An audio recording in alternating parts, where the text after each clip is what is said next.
एक बार फिर आपका बहुत स्वागत है। नमस्कार, मैं सोनाली और आप देख रहे हैं केकेडी न्यूज। मुद्दे की चर्चा में आप सभी का बहुत स्वागत है। जी हां, आपको बता दें गठबंधन के बारे में, गठबंधन की कई रणनीतियां ऐसी हैं जो अभी भी अपने आप को स्पष्ट नहीं कर पा रही हैं, लेकिन इस बीच राजनीतिक पार्टियां 2024 के लोकसभा चुनाव की तैयारियों में जुट गई हैं। हर दल अपने अपने हिसाब से रणनीति बनाने में जुटा है। चुनाव की तारीखों के ऐलान में करीब महीनों का वक्त बचा हुआ है, लेकिन फिर भी गठबंधन की नैया का किनारा कहीं नजर नहीं आ रहा है, क्योंकि बैठकें तो लगातार जारी हैं, मगर पीएम चेहरे का अभी तक पता नहीं चला है और ना ही कांग्रेस के फंडिंग का पता चल पा रहा है। जी हां, आपको बता दें कि कांग्रेस ने 19 दिसंबर को पार्टी के 138वें स्थापना दिवस पर क्राउड फंडिंग के लिए डोनेट फॉर देश कैंपेन की शुरुआत की थी। वहीं कैंपेन के मकसद को लेकर पार्टी नेताओं का कहना है कि कांग्रेस को आर्थिक मजबूती देने के लिए इसकी शुरुआत की गई है। ऐसे में पार्टी के फंड को लेकर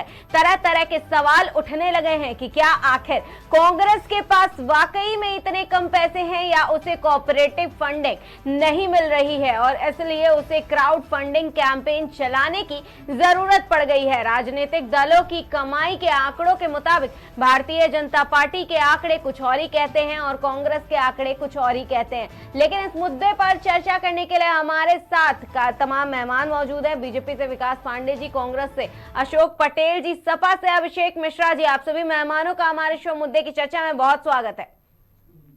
हमारा पहला सवाल आपसे है अशोक जी, कांग्रेस के पास क्या इतनी ज्यादा डोनेशन की कमी पड़ गई है, फंड की कमी पड़ गई है, जिसके लिए उसे इस कैंपेन को चलाने की जरूरत पड़ रही है? डोनेट फॉर देश, इस कैंपेन को चलाने के पीछे की आखिर मकसद क्या है और क्या वाकई में देश की जनता का सवाल है कि क्या वाकई में कांग्रेस के पास पैसे कम पड़ गए हैं जिसके बाद इस कैंपेन को चलाने की जरूरत नहीं मैडम, मैं आपको कहना चाहता हूँ कांग्रेस 138 साल पुरानी पार्टी है और कांग्रेस सदस्य अभियान चला रही है और इसका डोनेशन का मतलब ये थोड़ी 138 साल हो गए पुरानी पार्टी को अगर पैसे अगर कोई दे रहा है तो उसमें वो थोड़ी है सदस्य बनना, कांग्रेस का शुल्क देना, इसमें डोर टू डोर लोग जुड़ेंगे। लेकिन आखिर ये कैंपेन क्यों? अगर कांग्रेस के पास कमी नहीं है और कमी ना होनी, अगर 80 सालों की बात आपने कह दी तो फिर तो भी ये कैंपेन क्यों और कैंपेन के जरिए पैसे इकट्ठा करने की बात क्यों? नहीं, ये तो एक फार्मूला है कांग्रेस का। 138, 11380 और 13,080 इससे शुल्क रखी है। जो शुल्क कांग्रेस के जो सदस्य है ऑलरेडी जिले में, प्रदेश में, वो शुल्क शुल्क से दे रहे हैं। तो क्या वाकई सदस्य अभियान है जी? एक हमारा दूसरा सवाल ये है अशोक जी और अभिषेक जी, आप दोनों ही लोगों से, गठबंधन में आखिर चल क्या रहा है? क्योंकि गठबंधन का एक और नाम दिया जा रहा है कि गठबंधन में गांठ आ गई है और ये बंधन जुड़ नहीं पा रहा है। नहीं, वो तो इंडियन गठबंधन हो गया, नाम दे तो दिया जी। इंडिया गठबंधन हो ही गया तो फाइनल। विकास जी, हमारा सवाल आपसे है अब। जी विकास जी, कांग्रेस की लगातार कैंपेन के बारे में आप सुन रहे होंगे, आप कई तरह की बातें भी कांग्रेस की तरफ से सुन रहे होंगे, लेकिन क्राउड फंडिंग के लिए डोनेट फॉर देश कैंपेन की मदद से कांग्रेस आखिर करना क्या चाहती है? क्या सच में कांग्रेस के पास इतने रुपयों की कमी पड़ गई है जिसके बाद इस कैंपेन को चलाने की जरूरत पड़ रही है? अब ये तो आप उस छत्तीसगढ़ के राज्यसभा सांसद से ले लेती कांग्रेस पार्टी, दर दर भटकने की नौबत ही नहीं पड़ती जी। लेकिन वो पैसा दरअसल पहुंच नहीं पाया कांग्रेस पार्टी तक। उससे पहले नरेंद्र मोदी जी की तत्परता से और नरेंद्र मोदी जी की पारदर्शी नजर से उस काले धन को जब्त कर लिया गया जी। तो वो पैसा अगर पहुंच जाता कांग्रेस के पास तो शायद कांग्रेस पार्टी को ये घर घर कैंपेन चलाने की जरूरत नहीं पड़ती। ये दरअसल दिक्कत यहाँ पर है कि कांग्रेस पार्टी जी अब अपने आप को अपने आप से ही लड़ने के लिए तैयार कर रही है और इसके लिए उन्हें फंडिंग की आवश्यकता है। चाहे आप INDIA इंडी गठबंधन को लेकर के हो और चाहे स्वयं के अंदर की स्थितियों को लेकर के हो, कांग्रेस पार्टी आज बुरी तरह से आपस में घिरा हुआ राजनीतिक दल है। क्राउड फंडिंग के नाम पर जनता को गुमराह करना चाहते हैं, जनता का ध्यान भटकाना चाहते हैं अपने गठबंधन की नाकामियों से, अपने गठबंधन की कारगुजारियों से। अशोक जी, आप जवाब दीजिएगा कि क्राउड फंडिंग का असली मतलब क्या, जो विकास जी ने बताया वाकई में वही है? भारतीय जनता पार्टी को तो पहले तो कांग्रेस में दखल ही नहीं देना चाहिए। कांग्रेस पार्टी का मामला है, इसमें बीजेपी को तो दखल ही नहीं देना चाहिए। क्या बीजेपी चंदा लेती तो कांग्रेस ने दखल दी? क्या डरा डरा के धमका कर चंदा लेती भारतीय जनता पार्टी और वसूली करती? अभी आपको मालूम होगा, आज तक के वाले को 8,400 करोड़ माफ किए, उसमें कितना चंदा लिया भारतीय जनता पार्टी ने? इनसे ये पूछो। कांग्रेस वालों के पीछे पड़ने ही नहीं चाहिए 138 साल पुरानी कांग्रेस पार्टी। लेकिन ये तो लोगों का, जनता का भी सवाल है कि क्या कांग्रेस के पास वाकई में इतने पैसे कम पड़ गए हैं? बहुत पैसे है कांग्रेस के पास, ऐसा कुछ थोड़ी। भारतीय जनता पार्टी तो लूट खपत कर रही है भ्रष्टाचार के पैसे से। इनके पहले तो कार्यालय पे छापा डालना चाहिए ईडी का। इतने बड़े कार्यालय कैसे बने? भारतीय जनता पार्टी के लोगों से पूछना चाहिए। इतने बड़े बड़े कार्यालय पूरे ऑल इंडिया बने। तो मतलब ईडी की छापेमारी हो गई कांग्रेस के नेता के घर पे, इसीलिए मतलब इसीलिए कहीं ना कहीं ये फंडिंग की जरूरत पड़ी है, क्योंकि अब तो वो जो माल था वो चला गया कहीं और। ऐसा कुछ भी नहीं है। ये तो भारतीय जनता पार्टी घबराई हुई है जी। क्या तो दूसरे की पार्टी में झांकने की जरूरत क्या है? भारतीय जनता पार्टी क्या कर रही है? लेकिन भारतीय जनता पार्टी, अशोक जी, आखिर घबराई किससे है और कैसे कैसे घबराई है? आप लोग के गठबंधन में कोई चेहरा फिक्स नहीं हो पा रहा है, ना ही सीटों का बंटवारा अभी ढंग से हो पा रहा है, तो आखिर भारतीय जनता पार्टी कैसे घबरा गई है? स्थापना दिवस के उपलक्ष्य में हो रहा है 138। अभिषेक जी जवाब दीजिएगा, अभिषेक जी जवाब दीजिएगा। हमारा सवाल यही है कि बार बार विपक्ष यही कह रहा है कि भारतीय जनता पार्टी घबरा गई है, लेकिन आखिर घबराई किससे है और कैसे है? सोनाक्षी जी, आपके एक एक सवालों का जवाब शुरुआत से देता हूँ। पहली चीज, जो कांग्रेस ने स्थापना दिवस पे अपने फंडिंग की मांग की है, ये कोई गलत चीज नहीं है। हर पॉलिटिकल पार्टी के लिए चंदे की डिमांड करती है, चाहे भाजपा हो, चाहे सपा हो, चाहे कांग्रेस हो। हर आदमी, हर पार्टी को चलाने के लिए धन की आवश्यकता होती है, और उसमें एक आम आदमी को जोड़ने की भावना से उससे 13 रुपए 138 1380 जितना भी लेना चाहती है कांग्रेस की इच्छा, वो अपना है।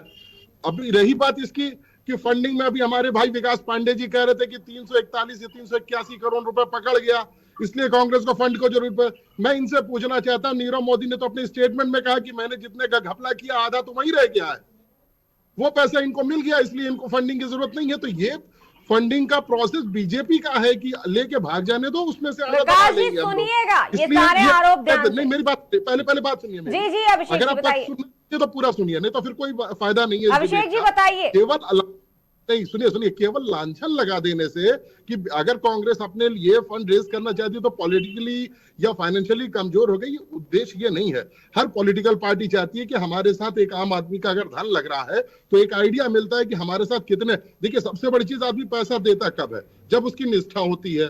आप बताइए, मंदिर निर्माण हो रहा है, समर्पण निधि मांगी जा रही है, तो क्या फंड थोड़े रेज हो रहा है मंदिर के लिए? नहीं, मंदिर के लिए तो अलग से भी बजट दिया है, लेकिन एक भावनाएं जुड़ती हैं।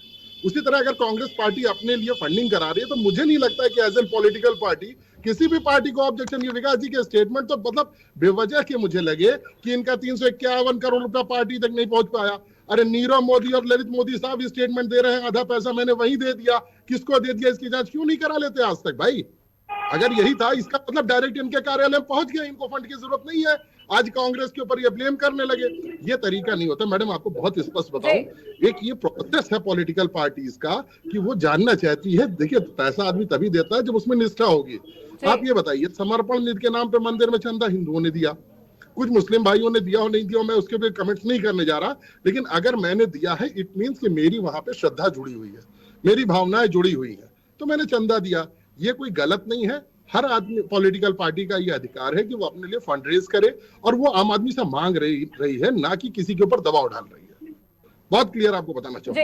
इसका बेहतर जवाब जो है वो विकास जी ही आपको दे पाएंगे। अभिषेक जी, विकास जी बताइएगा, इतने सारे आरोप लगे लगातार, नीरव की बात आ गई, नीरव मोदी की बात आ गई, इतने सारे जो पैसे छुपे रखे हैं देश में उसकी बात भी आ गई है, इन सारी चीजों का जवाब दीजिएगा विकास जी।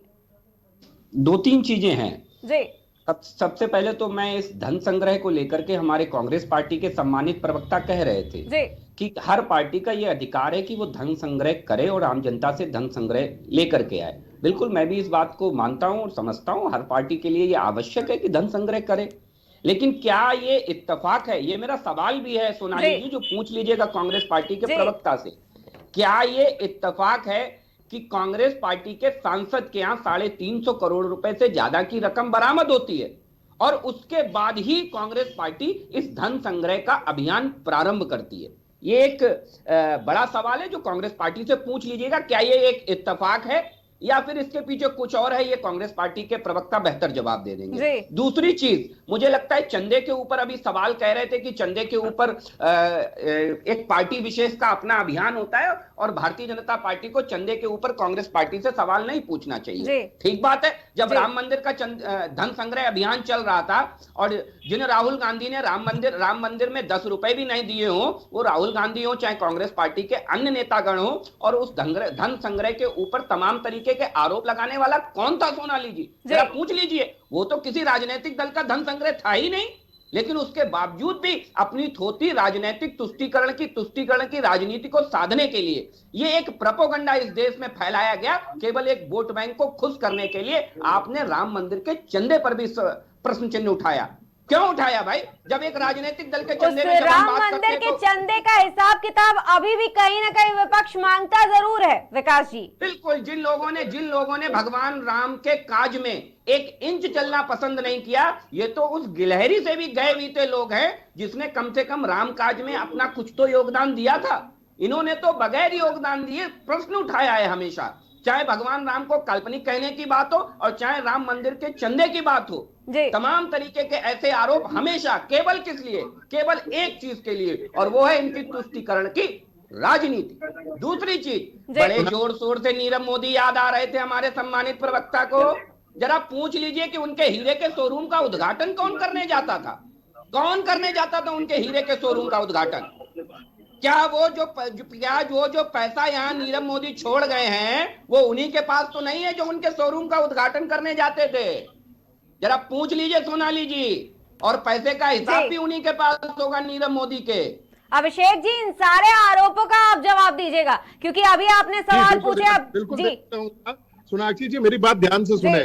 सबसे पहली चीज, जिस राम मंदिर के चंदे की बात कर रहे, मैंने स्पष्ट तौर पे कहा वो आस्था से जुड़ा, जिसकी आस्था जुड़ी है उसने चंदा दिया है, मेरी आस्था जुड़ी है, मैंने भी चंदा दिया है। छोड़ दीजिए उन बातों को। मैं कहता हूँ राम के नाम लेने लायक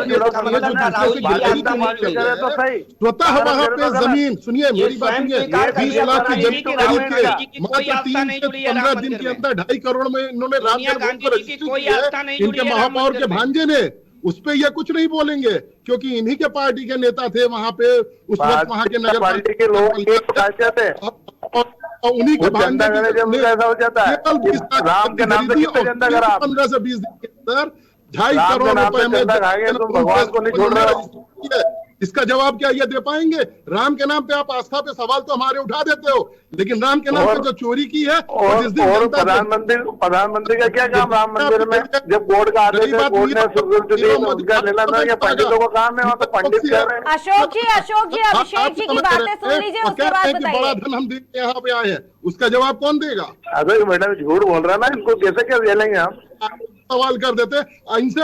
हमारी पार्टी में दखल देने वाले कौन?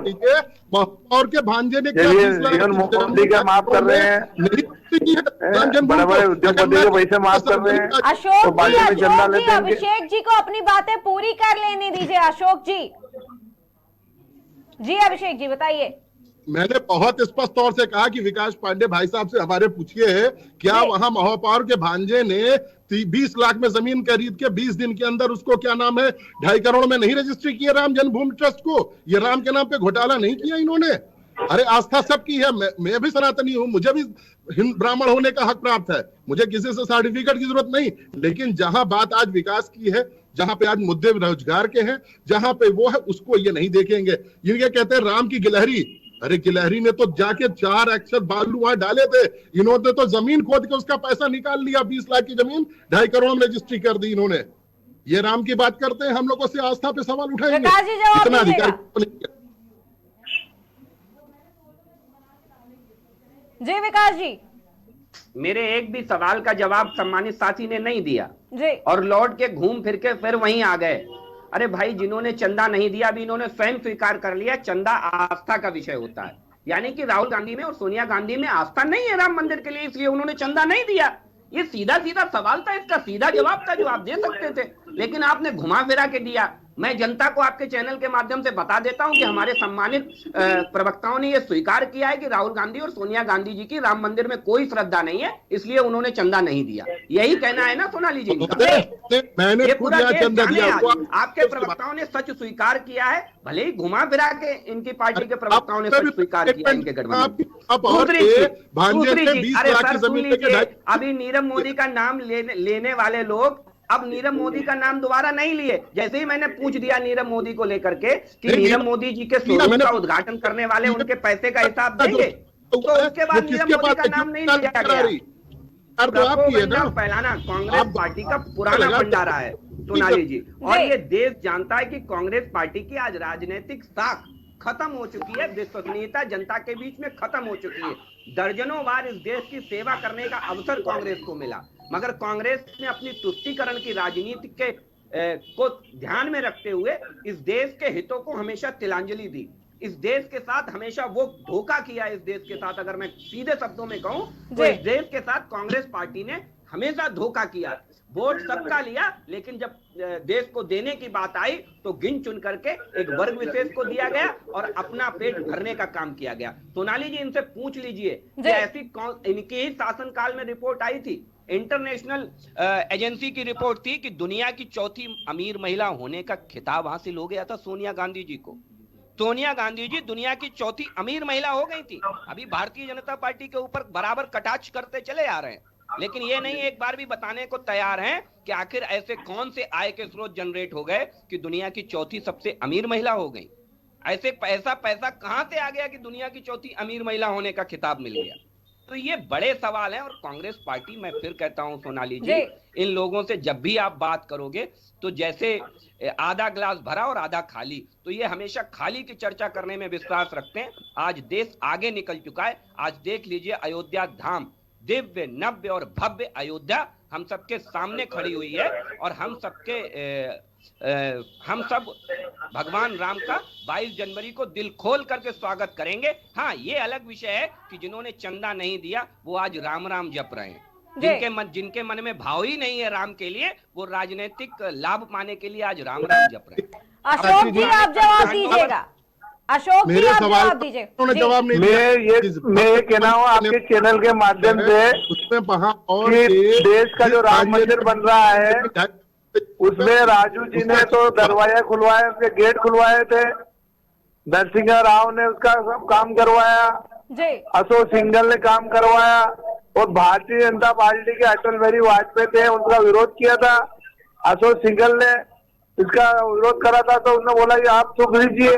जब भारतीय जनता नरेंद्र मोदी का तो कोई रोल ही नहीं है, और जब आस्था का केंद्र है तो उसमें तो हर कांग्रेसियों ने चंदा दिया है राम भगवान के। DOC जी ने दिए, सज्जन वर्मा जी ने दिए, 1-1 लाख के चंदा दिया है। भारतीय जनता पार्टी जब कांग्रेस का आस्था का केंद्र है तो देर देश में क्या तकलीफ है? जब 157वां दिवस के रूप में मना रही कांग्रेस पार्टी, तो इसमें भारतीय जनता पार्टी को आड़ंगा डालने की क्या जरूरत है? ये कांग्रेस का अंदरूनी मामला है। लेकिन कांग्रेस का अंतरिम मामला तब कहाँ था जब गठबंधन अशोक जी अब सवाल सुनिए। आपने कह दिया कि हमारा अंतरिम मामला है और इसमें भारतीय जनता पार्टी को पूछने की क्या जरूरत है, लेकिन जब राम मंदिर के लिए चंदा लिया जा रहा था, मंदिर के लिए चंदा लिया जा रहा था, तब क्यों सवाल खड़े कर रहे थे आप लोग? अपनी सुरक्षा तो दे रहे हैं सब।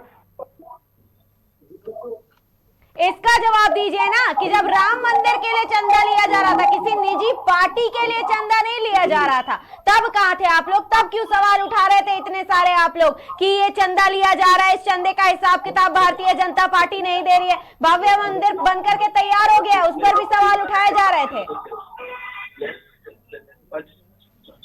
अशोक जी जवाब दीजिए, सवाल पूछा है ना आपने, जवाब दीजिए। कौन सा जवाब देना है? अभिषेक जी आप जवाब दीजिए। मैडम देखिए, सबसे बड़ी चीज, क्या आप खाली हमसे सवाल पूछने के लिए, मैंने जो आपसे पूछना आपने इनसे रिपीट नहीं किया कि महापौर के भांजे ने 20 लाख की जमीन 2.5 करोड़ के दिन के अंदर बेची कि नहीं बेची। वो सवाल आपने इसका जवाब दीजिएगा, इसका जवाब दीजिएगा विकास जी, फिर आपका जो सवाल था उसका जवाब लेंगे। मेरा सवाल खत्म हो जाना था फिर आप सवाल करिएगा। दूसरी चीज कि जब यहाँ पे राम मंदिर बन रहा था, विरोध किसी ने नहीं किया, समर्पण नहीं थी, इनको गई, सब कुछ गई, अच्छी चीज है, जिसकी आस्था थी दी, हम लोगों ने भी दी, सबने चंदा दिया, जिसकी जिसकी जुड़ी थी आस्था सबने किया। अब रही बात इसकी कि मुद्दा आज यहाँ पे यह है कि एक पॉलिटिकल पार्टी अपने लिए चंदे का जुगाड़ कर रही है, अपना चंदा मांग रही है, अपने लोगों से मांग रही है, जिसकी उसके पॉलिसीज में आस्था है वो देगा, जिसकी नहीं है नहीं देगा। हमारे विकास भाई की आस्था कांग्रेस की पॉलिसी में नहीं है, बिल्कुल नहीं देंगे, हमें भी मालूम है, कोई जरूरत भी नहीं है, जिसकी आस्था वो देगा। रही बात इसकी कि पॉलिटिकल पार्टीज अगर चंदा जनरेट करती है तो इसमें कोई इतना बड़ा इशू नहीं है कि जिसको लेके बीजेपी को इतना हाईफाई होने की, हाइपर होने की जरूरत है। दूसरी चीज, इंडिया गठबंधन की आप बात कर रहे हैं, वो लगातार गठबंधन स्वरूप ले रहा है। आने वाले लोकसभा इलेक्शन, हमारे यहाँ 31 तारीख डेडलाइन फाइनल है सीट शेयरिंग की, उस पर काम चल रहा है। दूसरी चीज, गठबंधन की बात हो रही है, वो बंद कमरों में होती है, उसको बाहर चर्चा करने का अधिकार ना मुझे है ना ही हम किसी और पार्टी के किसी प्रवक्ता को। अभिषेक जी, आपने जो पहला सवाल पूछा, आपने जो पहला सवाल पूछा उसका जवाब ले लेते हैं विकास जी से, उसके बाद गठबंधन पे आते हैं कि गठबंधन का निजी मामला क्या है और देश की जनता का आखिर सवाल क्या है। विकास जी जवाब दीजिएगा। देखिए, पॉलिटिकल पार्टी का क्या कोई जीवन, निजी जीवन होता है क्या? सोनाली जी, जब आप राजनीतिक दल हैं तो राजनीतिक दल का कोई निजी और व्यक्तिगत जीवन नहीं होता, ना राजनीतिक व्यक्ति का होता है ना राजनीतिक दल का होता है। दूसरी चीज, अब छुपाने के लिए बचा ही क्या है कांग्रेस के पास? कांग्रेस के कर्मकांड धीरे धीरे जनता के सामने सब कुछ आते ही तो जा रहे हैं। अरे भाई, राजीव गांधी जी ने ताला खुलवाया, अच्छी बात है, फिर राम को काल्पनिक कहने का सर्टिफिकेट क्यों दे दिया कांग्रेस पार्टी ने? क्यों दे दिया? राम को काल्पनिक कह दिया। अभी जब ताले खुलवाने का आप क्रेडिट लेने चले आए, ठीक है, और उसके बाद आप इस बात का क्रेडिट भी ले लीजिए बड़े डंके की चोट पर कि हमने तुष्टीकरण की राजनीति की वजह से राम को काल्पनिक कह दिया। कह देते, काल्पनिक करने ले मात्र से इनका पेट नहीं भरा। सुना जब कोर्ट डिसीजन देने जा रही थी 2022 के चुनाव, 2019 के लोकसभा चुनाव के समय, तब कोर्ट को रोकने वाला कौन था कि अभी चुनाव है, ये डिसीजन मत दीजिए, उसके लिए अर्जी देने वाला कौन था? ये भी कांग्रेस पार्टी को बताना चाहिए। तो कुल मिलाकर के बात इनके श्रद्धा की नहीं है। मैं फिर कहता हूँ आपको कि कांग्रेस पार्टी की नियत स्पष्ट है, और वो नियत है अटकाओ, भटकाओ और लटकाओ की, और उसका आधार है तुष्टीकरण। उसी तुष्टीकरण की राजनीति के लिए ये बार बार राम मंदिर के निर्माण में रोड़ा अटकाते रहे। आज जब राम मंदिर बनकर के तैयार हो गया तो हर कांग्रेसी एक ही बात कहता है, वो कहता है कि राजीव गांधी जी ने ताले खुलवाए। अरे भाई, राजीव गांधी जी ने ताले खुलवाए, अरे ये भी कहिए ना, बड़े गर्व से कहिए कि हमने राम मंदिरों पर जिन्होंने गोली चलवाई, हम उन्हें पराश्रय देने वाले लोग हैं। यह भी कांग्रेस पार्टी का है, यह भी कांग्रेस पार्टी का है कि जब राम को काल्पनिक हमने कहा, हम कहते हैं राम काल्पनिक है, शायद इसीलिए राहुल गांधी जी ने और सोनिया जी ने चंदा नहीं दिया, क्योंकि इनकी नजर में तो भगवान श्री राम काल्पनिक है, तो इसीलिए उन्होंने चंदा नहीं दिया। दूसरी चीज, चंदे तक बात वहां तक सीमित हो गई। उसके बाद जब राम मंदिर पर सुप्रीम कोर्ट अपना अंतिम निर्णय देने जा रही थी तो पूरी कांग्रेस पार्टी ने अपनी वकीलों की फौज खड़ी कर दी कि ये फैसला ना आ पाए, ये फैसला ना आ पाए। तो ऐसी राजनीति करने वाला दल है ये कांग्रेस पार्टी, और इस बात को जनता बहुत अच्छे से जानती है और समझती है। सोनाली जी, आज जनता ने ये मान लिया है और समझ लिया है कि कांग्रेस है तो बाधा है, चाहे वो जनता के विकास में हो, चाहे राम मंदिर में हो, चाहे धारा 370 में हो, चाहे एक भारत श्रेष्ठ भारत में हो, कांग्रेस मतलब बाधा। लेकिन विकास जी, अभिषेक जी का सवाल कुछ दूसरा था। अभिषेक जी ने अभी सवाल जमीन खरीदने को लेकर के, बेचने को लेकर के किया था, 2.5 करोड़ रुपए को लेकर के किया था।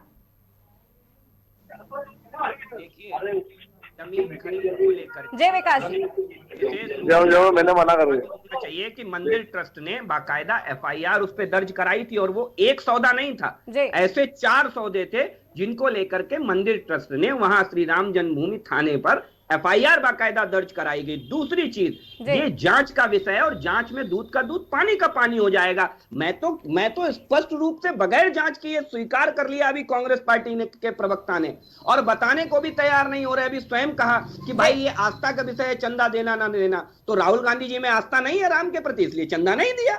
सोनिया जी में आस्था नहीं है, इसलिए चंदा नहीं दिया। दूसरी चीज, मैंने एक सीधा सा सवाल किया था कि नीरव मोदी जी का वो पैसा आखिर कहां है? इस बात का जवाब राहुल गांधी क्यों नहीं देते? क्यों? क्योंकि अभी स्वयं ये कह रहे थे कांग्रेस पार्टी के प्रवक्ता कि जिनके लोकल में वो पैसा छोड़ करके गए, वो कह रहे हैं कि जितना पैसा हम लेकर के भागे उससे ज्यादा हम छोड़ करके गए। तो जो पैसा वो छोड़ करके गए हैं और उन्हीं के शोरूम का उद्घाटन स्वयं राहुल गांधी जी करते थे, स्वयं राहुल गांधी जी, तो क्या वो पैसा राहुल गांधी जी के पास है?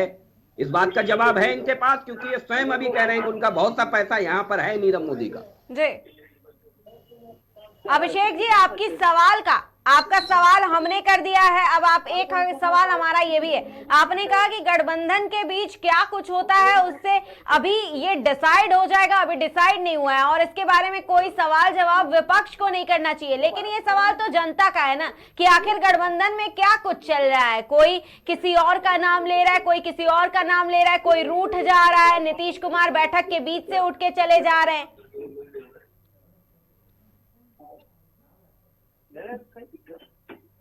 जी अभिषेक जी,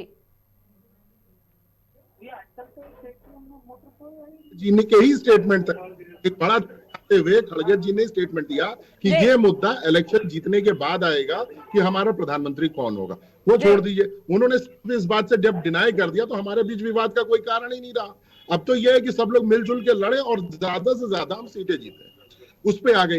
रही बात यह कि बीजेपी कोई मीटिंग करती है तो उस पे ना पत्रकार कोई पूछता है कि मीटिंग के अंदर क्या बात हुई, ना वहां से कोई बात लीक होके बाहर से आती है। आप ये कैसे उम्मीद करते हो कि इंडिया गठबंधन जो भी अंदर बैठ के बात करे वो सारी यहाँ शेयरिंग हो जाएगी? देखिए, ऐसा है कि रणनीति जो होती है, किसमें युद्ध में रणनीति की जरूरत होती है, चुनाव में रणनीति की जरूरत होती है, और पॉलिसीज मैटर कमरे में बैठ के बनाए जाते हैं, वो ब्रीफ नहीं किया जाता। आप छोटा सा उदाहरण देख ले, विकास जी के यहाँ 3 प्रदेश के मुख्यमंत्री बनने थे, किसी को नाम नहीं पता था, यहाँ तक कि इनके नेताओं को भी नहीं पता था। तो ये पॉलिसी मैटर होता है, बंद कमरे में डिसाइड करके माननीय प्रधानमंत्री जी ने अगर किसी को बनवा दिया तो दैट इज सेपरेट, उनका इंटरनल मैटर है। उस पर तो किसी विपक्ष ने उंगली नहीं उठाई कि साहब आपने खुले में नहीं किया, आपने कोई ब्रीफिंग नहीं की, आपने एक हचके से इसको बना दिया। आप हमारे प्रधानमंत्री के लिए क्यों परेशान हैं? उसके लिए परेशान होने की जरूरत नहीं है। इंडिया अलायंस हुआ है, हम साथ मिलकर इलेक्शन लड़ेंगे और पूरे भारत में लड़ेंगे, और जहां तक है प्रयास ये रहेगा कि भाजपा को हटाया जाए।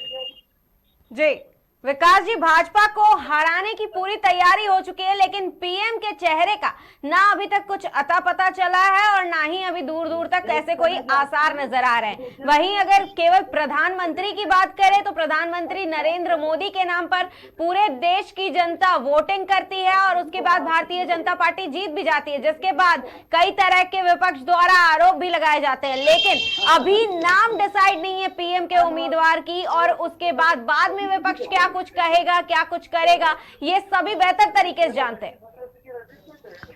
सोनाली जी,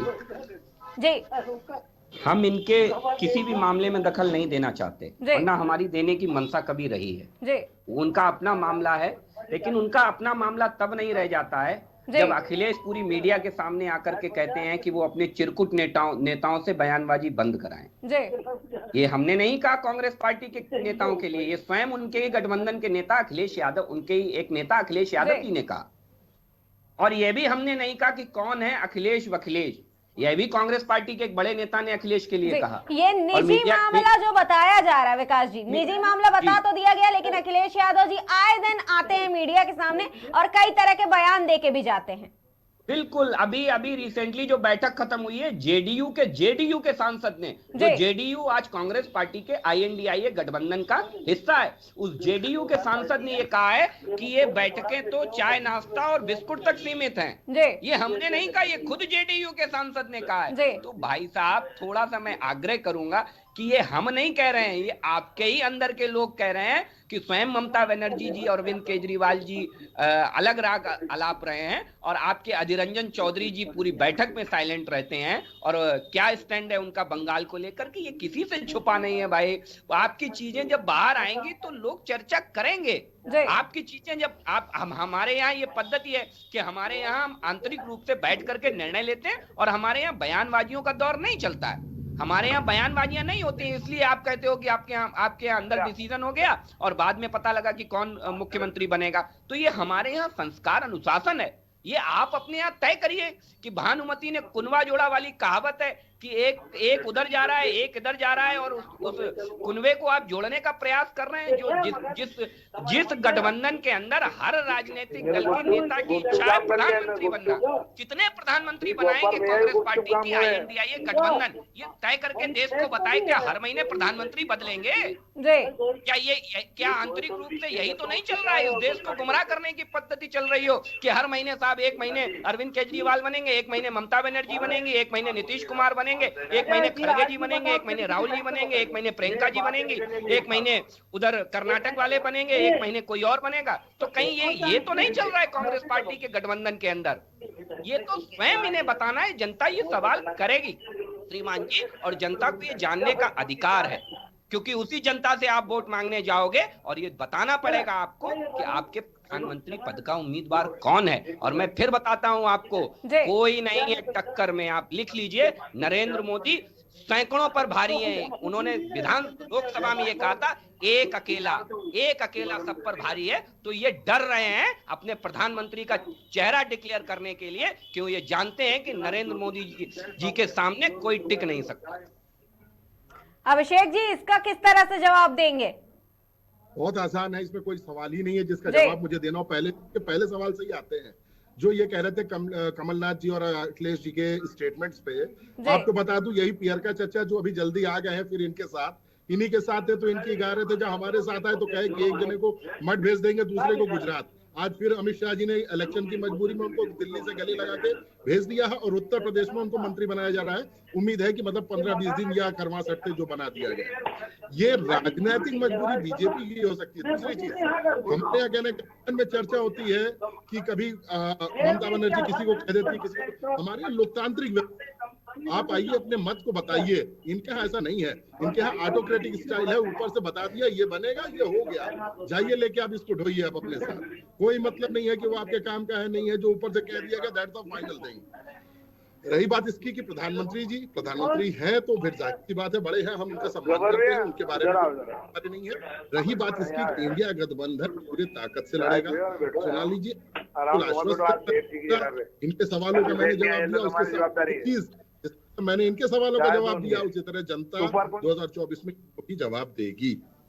ये अभी देखना बाकी है अभिषेक जी की जनता आखिर किसको कैसा जवाब देगी, कितना करारा जवाब देने वाली है जनता। हम लोग जागरूक करेंगे जनता को, मिलके जोड़ेंगे, जोड़ के इनके जो वादे थे, इनके झूठे वादे थे और विकास जो ना हो, सारी चीजें। जनता को जोड़ने के लिए पहले गठबंधन को एक होना जरूरी है अभिषेक जी, गठबंधन को एक होना जरूरी है। आप चाहे गठबंधन के बारे में कितना भी कुछ क्यों ना कह ले, लेकिन देश की जनता को हर एक बात समझ आती है कि बैठकों से कोई उठ करके नाराज होके क्यों चला जा रहा है, या फिर उद्धव ठाकरे क्यों बयान देते हैं कि 100 रसोइया एक भोजन को छुएगा तो खराब कर देगा, या फिर अखिलेश यादव आकर के क्यों उल्टे सीधे बयानबाजी कर जाते हैं। मतलब इतने सारे लोग मिलकर के अगर बयानबाजी ही करेंगे तो आखिर गठबंधन को चलाएगा कौन और कैसे? एक नैया तो एक तो केवट चाहिए ना पार लगाने के लिए नैया। ये टेंशन न पत्रकारों की है न पक्ष की है, जो सत्ता पक्ष के लोग, पर देश की टेंशन है ये अभिषेक जी, आपसे असहमत है पूरी तरीके से। देश की टेंशन है आखिर कि वो किस चेहरे को देखते हुए प्रधानमंत्री के पद के उम्मीदवार के लिए वोटिंग करेगी वो। अरे भाई, मेरी पूरी बात तो सुनिए। आपको टेंशन में इससे कि क्या हो रहा है? रही बात इसकी, तो जनता में मैं रहता हूं, मेरे से तो जनता ने आज तक सवाल नहीं किया कि आपके अलायंस में क्या चल रहा है। आप पत्रकार बंधु बड़े चिंतित हो, साथ ही साथ हमारे जो भाई लोग हैं वो सत्ता पक्ष वाले, वो चिंतित है। देश की जनता की पूरी चिंता है अभिषेक जी, सबको चिंता है इस बात की कि आखिर गठबंधन में से किसको लेकर के आएंगे। राहुल गांधी भारत जोड़ो यात्रा कर रहे हैं, नाम आ रहा है मल्लिकार्जुन खड़गे का, तो सवाल तो उठेगा ना, सवाल तो उठेगा ना अभिषेक जी। सवाल नहीं उठेगा। यहाँ विपक्ष इंडिया के भविष्य के लिए लड़ रहा है, विकास के लिए लड़ रहा है, आने वाले समय में अपने जो बच्चे हैं उनके भविष्य के लिए लड़ना चाहता है, ग्रोथ हो हमारी। आज आप ये देखिए, सुनिए, मेरे एक सवाल का जवाब दीजिए। अभी आपने देखा होगा कि एनसीआरबी का डाटा आया, उसमें उत्तर प्रदेश नंबर 1 पे क्राइम पे रहा, छोड़ दीजिए उसको। आज हमारा जो पर कैपिटल लोन हो गया वो 203 लाख करोड़ रुपए हो गया है, 43 लाख करोड़ 10 साल पहले था। विकास में हम इतना पीछे आ गए, IMF ने वार्न किया है अभी इंडिया को कि हम 2028 तक वर्स्ट कंडीशन में आ जाएंगे। हम लोगों को उसकी चिंता है। प्रधानमंत्री का कोई ऐसा लालच किसी पार्टी विशेष के अंदर नहीं है कि हमें प्रधानमंत्री बनना है। अगर ये होता तो हर पार्टी ये कह रही होती तो मेरा मुखिया बनेगा। ममता जी ने वहां खड़गे जी का नाम प्रपोज किया था, अपना नाम नहीं किया था कि नहीं मुझे बना दो प्रधानमंत्री। ये होती तो लालसा मानी जा सकती थी कि हर गठबंधन के अंदर लालसा है कि प्रधानमंत्री मैं बनूं।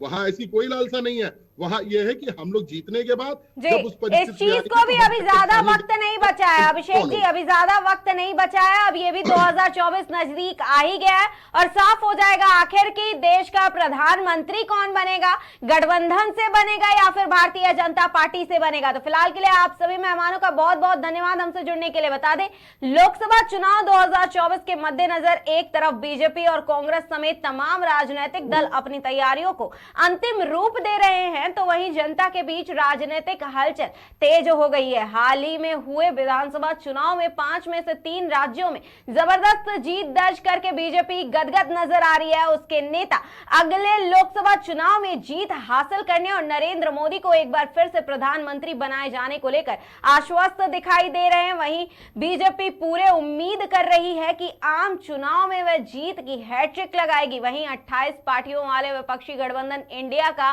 दावा है कि उसके आगे एनडीए नहीं टिकेगा।